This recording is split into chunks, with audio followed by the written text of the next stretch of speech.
talking to that camera. Hey guys, what's up? In the middle of filming episode 63. I got Jay Moore here behind me. I would show you, but I'd have to turn the camera. So we're talking about S-curve still. The featured article of the month is Jump and how that mathematically affects our marketing and business decisions. So got a few questions here we're going to answer and go from there. So, all right, you good? I'm good. Okay. All right. So this is a really great question, because when we're talking about budgets and you say, I don't have much money for a marketing budget, what are my options? And so if we're thinking about the S-curve and how that works, so we got an S-curve like that. Look, something has to power the curve. Something's got to like propel it or force it. There's got to be some force happening behind it. And so it can be a number of different things. Money is one of those, for sure. If you've got a budget behind your marketing, that is a force, that is something that's propelling it. So that will definitely send it along its way on the curve. Also is just word of mouth. Having an amazing patient experience will give you momentum and force, and that will put that S-curve into play as well. The other one is just straight up hustle. It's just hustle marketing. I mean, it's like doing whatever it takes to get out, to create PR and relationships and networking and get patients in. And so when you say, I don't have much money for a marketing budget, what are my options? I'm like, that's fine. So we're gonna take money out of it. You still got word of mouth. You still got hustle. I mean, you have the ability to get out, and I see this a lot in startups, just because the budget's smaller and we can do some stuff there, but the lead doctor or the marketing director or somebody just getting out and making it happen. I mean, just bootstrap and go. And so that combined with your patient experience better be amazing. I mean, it just better be off the charts. Get patients talking, use that as some force and some momentum, and I think you're fine. You don't have to have money to do marketing. In the end, I actually probably see a lot of practices start to get a big marketing budget that's driving this and it's forcing that, propelling it. But man, the word of mouth and the patient experience can get weak. And a lot of times just nobody has time to hustle anymore. So, get out, do those things, and I think we can make it happen. Cool, that was number one. All right. I need to turn my glasses on. Okay. I can't even tell if you're in focus. Turn your glasses on. Yeah, that would be good. If not, do you feel like we need to do that again?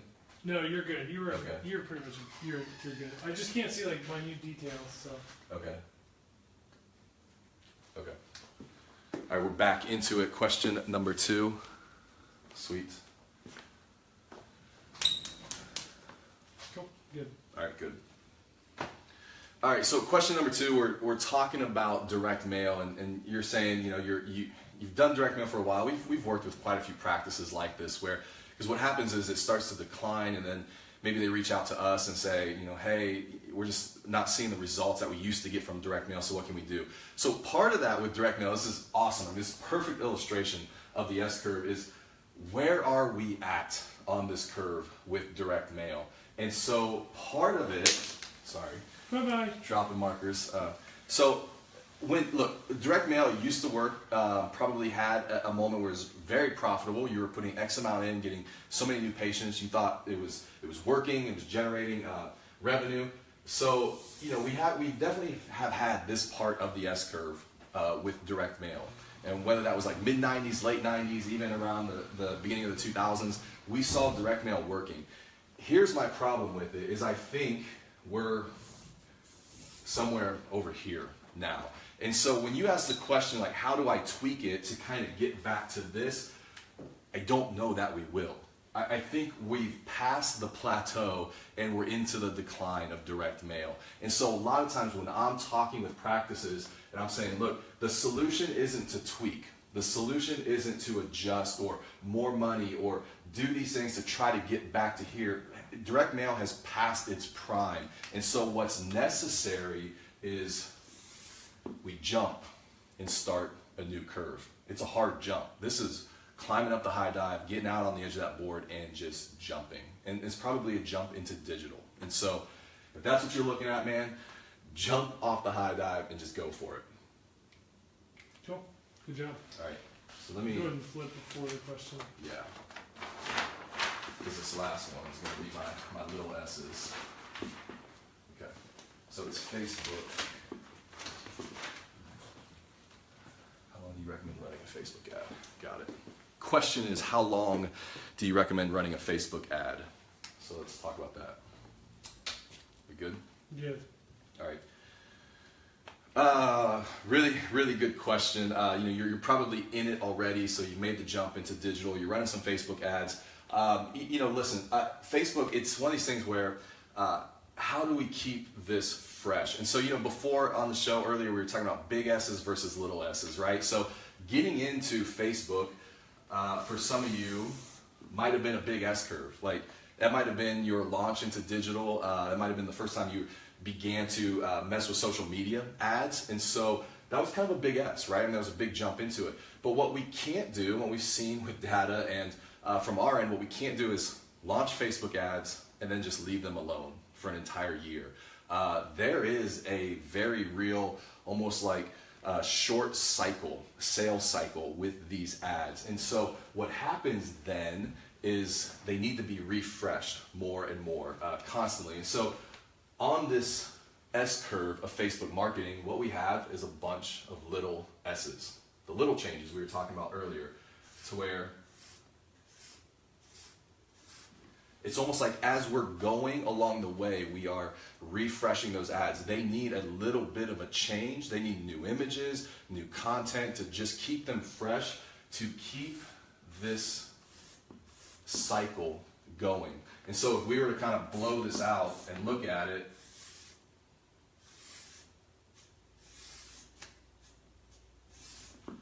you would, if you could like zoom in into this big S curve, you would almost see a bunch of little S's along the way.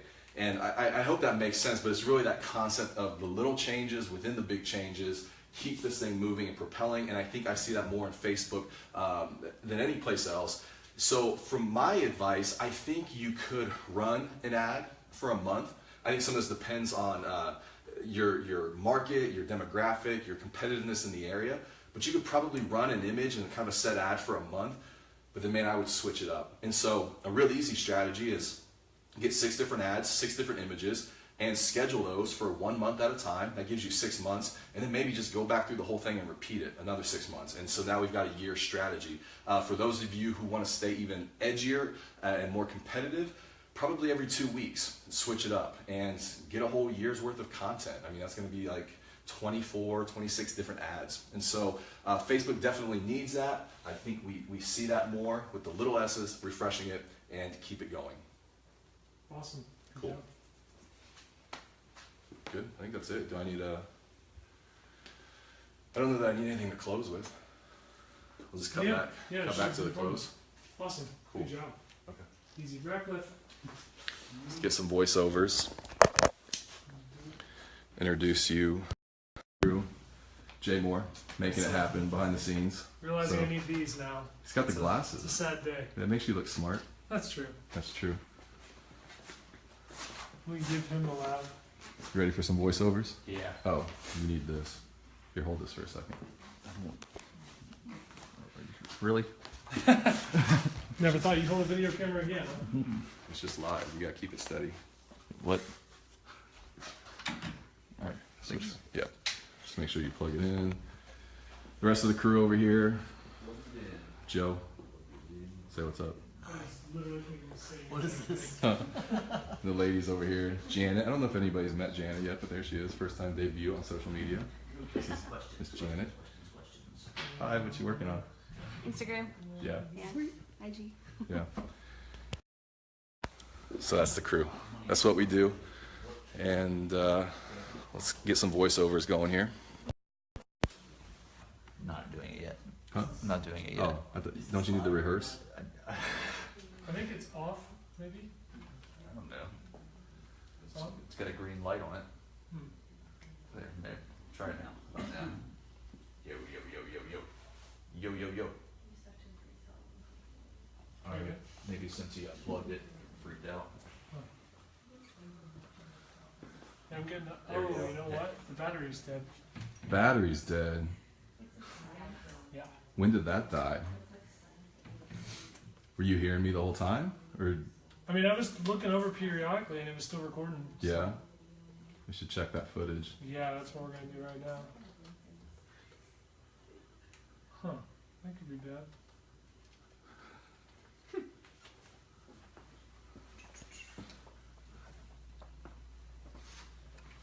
Review.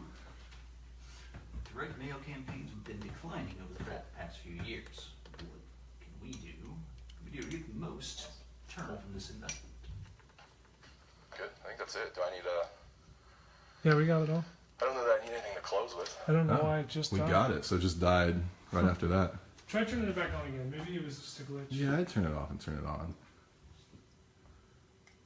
I'm not even sure you know how to work this. I don't use Alright, now it says it's got one bar, so we'll just make sure we charge Yo, them. is it good? Oh wait, we don't even have rechargeables. We'll just get new batteries. Is it good? Good, good, good, Do we good. have batteries? Probably. We bought huge packs, didn't we? Yeah, I think we did. Maybe Good, good, good, good. Can you hear me? No, give me a second. Can I you hear me have now? to plug this up. All right, we're gonna find some batteries. Wrap this up.